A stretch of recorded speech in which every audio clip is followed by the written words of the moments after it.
What you are about to see is astounding evidence, and it is in the congressional record, that Barack Obama may have been purposely placed in the White House as an unconstitutional president. It now appears that this placement was done to effectually end American supremacy in the world and perhaps usher in a new era of global Marxism. This video will prove that from 2003 through 2008, members of Congress, most of them Democrats, feverishly worked to eliminate Article 2, Section 1, Clause 5 of the United States Constitution, requiring that all presidential candidates be natural-born citizens of the United States. This was all done just prior to the rise of Barack Hussein Obama to the office of President of the United States. This video focuses on the period from 2003 to 2008 and the political maneuvers that took place in order to pave the way for America's first unconstitutional president. Starting in 2003, Democrat members of Congress made no less than 8 attempts in 22 months to either eliminate the natural-born requirement or redefine natural-born citizen. Note that each attempt to redefine or eliminate the natural-born clause goes to the elimination of the requirement that the president is born to 2 legitimate American citizens.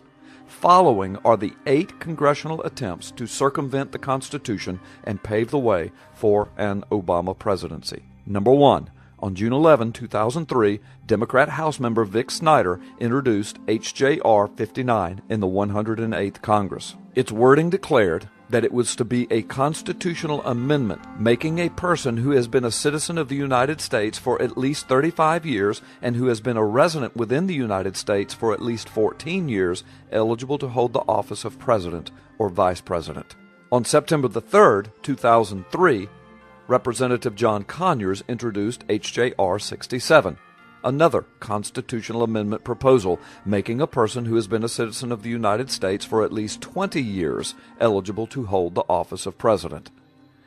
On February 25, 2004, Republican Senator Don Nickles attempted to counter the growing Democrat onslaught aimed at removing the natural-born citizen requirement for president in Senate Bill 2128. It was entitled the Natural-Born Citizen Act.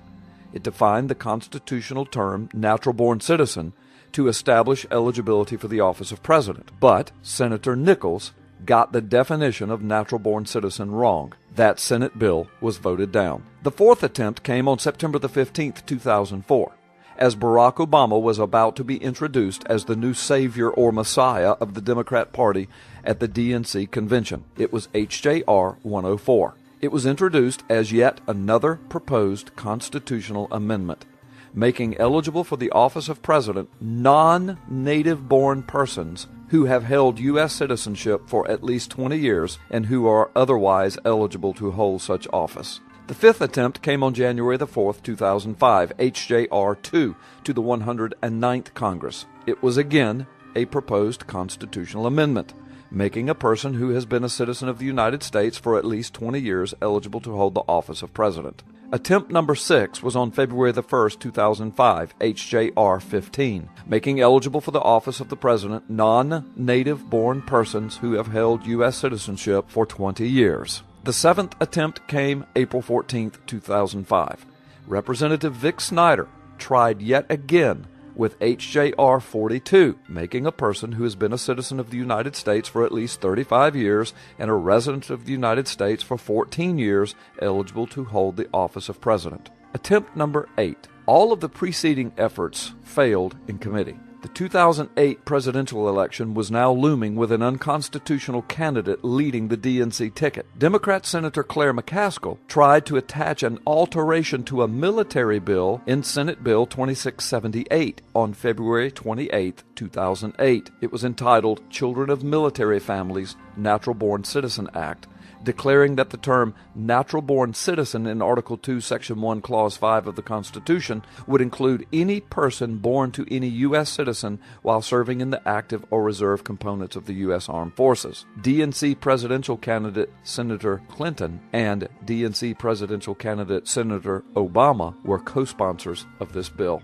From June the 11th, 2003 to February 28, 2008, a span of 6 years, there had been 8 different congressional attempts to alter Article 2, Section 1, Clause 5, the Natural-Born Citizen Clause in the United States Constitution. All of this took place during Barack Obama's rise to political power and preceding the November 2008 presidential election. But finally, on April the 10th, 2008, unable to alter or remove the natural-born citizen requirement to clear the way for Barack Obama, the U.S. Senate acted to shift the focus.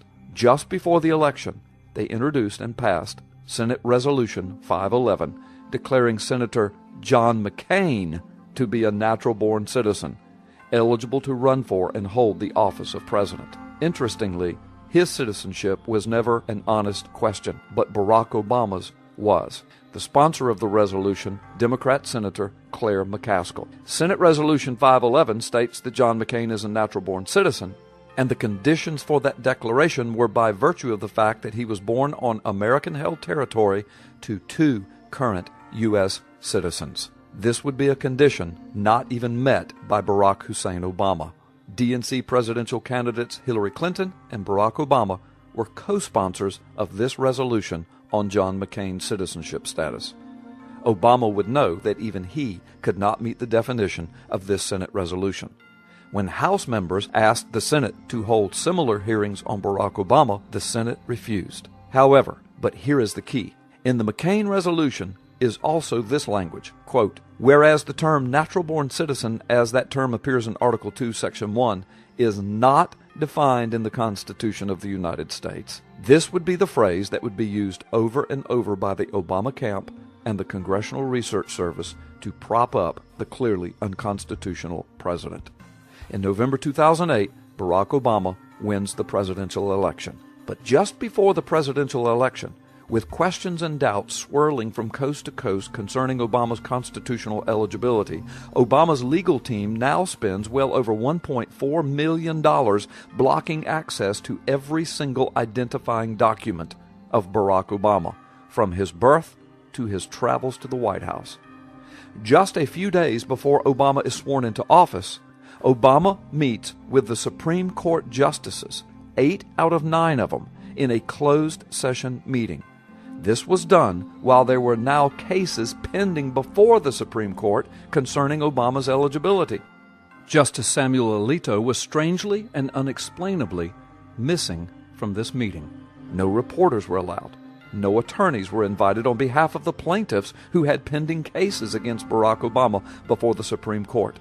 Many legal experts consider this move to be highly unethical and perhaps illegal on the part of the Supreme Court. And as a result, to date, neither the Supreme Court nor any other federal court, or any court for that matter, has heard a single case on merit concerning Obama's citizenship challenge. For 2.5 years, Obama refused to release a birth certificate identifying his constitutional eligibility. In April 2011, Obama finally released his purported long-form birth certificate. But since then, numerous computer and document experts have concluded that the birth certificate that Obama released is a forgery and a fake. To date, not a single expert has come forward proclaiming the document to be legitimate. General Paul Vallely has recently proclaimed publicly that the birth certificate is a fraudulent document and Obama should be impeached. These are the facts. Now it's time for we the people to act.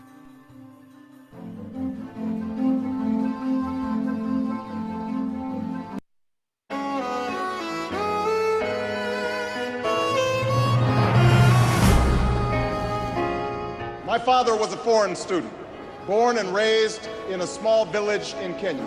He grew up herding goats.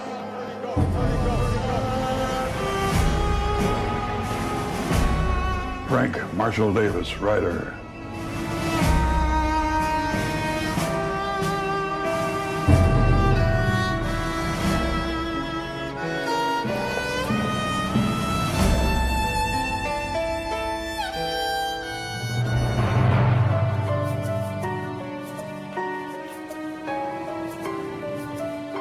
I have a collection of intimate portraits called horizontal cameos.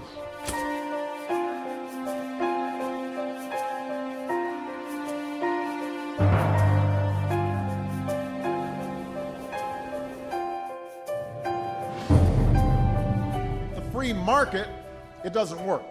It has never worked. 40 years ago, when I was 8 years old,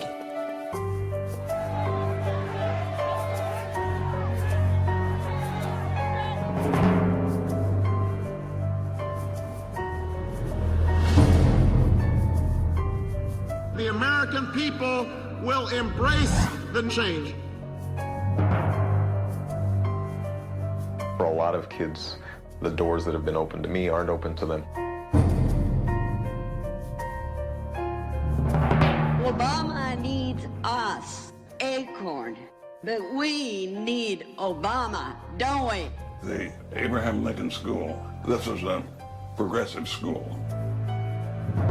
There are kids who still believe in the American dream. They think it exists. We are 5 days away from fundamentally transforming the United States of America.